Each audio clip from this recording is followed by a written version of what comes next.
দেখো বন্ধুরা, সকালবেলা কি টিফিন করেছিলাম তোমাদেরকে দেখিয়েছি।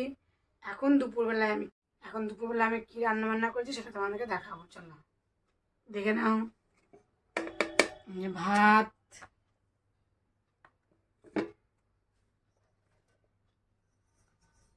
সাথে আছে যে আলু সিদ্ধ মাখা, বড়া, বেসমের বড়া ভাজা, কাঁঠালের বীজ ভাজা, আর এই যে বেসমের বড়া দিয়ে আলু দিয়ে ঝিঙে দিয়ে পটল দিয়ে তরকারি।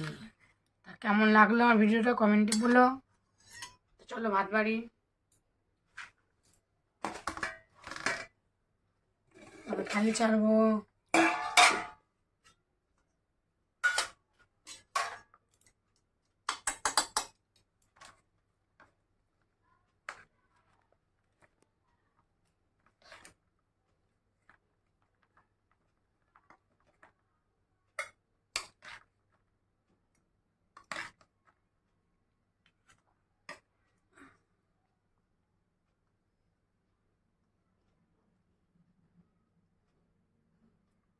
আজকে আর ডাল করিনি, আজকে শুধু নিরামিষ তরকারি করেছে,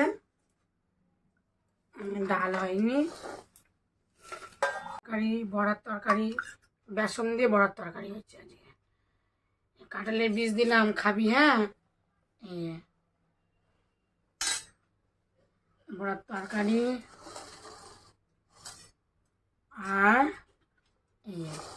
এটা দেবো, আলু সিদ্ধ দেবো, বড়া ভাজা দেবো, কাঁঠালের বীজ ভাজা দেবো।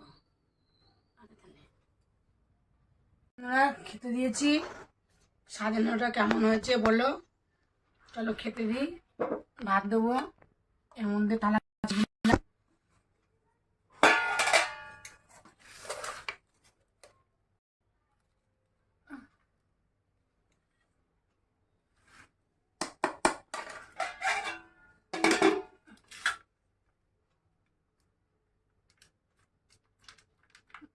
ভাতগুলো এভাবে মিশে গেল। বড়ার ভাজা, এর কাঁঠালের বীজ ভাজা মুচমুচে একদম কড়া কড়া একদম হয়েছে, খেতে দারুণ লাগবে। একটা করে দিবি মুখে, মরমর মরমর করবে, হেবি দারুণ লাগবে খেতে।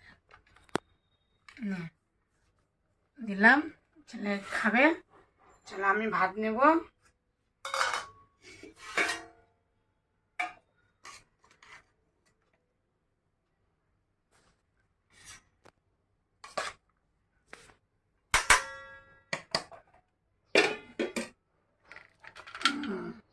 আলু সিদ্ধ নিলাম, বড়া ভাজা নিলাম, কাঁঠালের বীজ ভাজা নিলাম, ব্যাস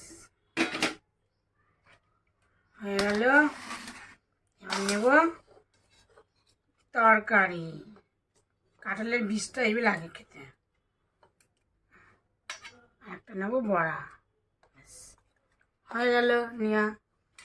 চলো খাওয়া দাওয়া করি। এটা নেব না, এটা খেয়ে নি আগে, খায়।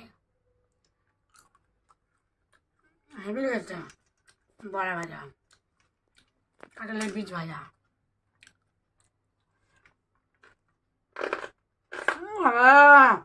দাঁত ভেঙে যায় না।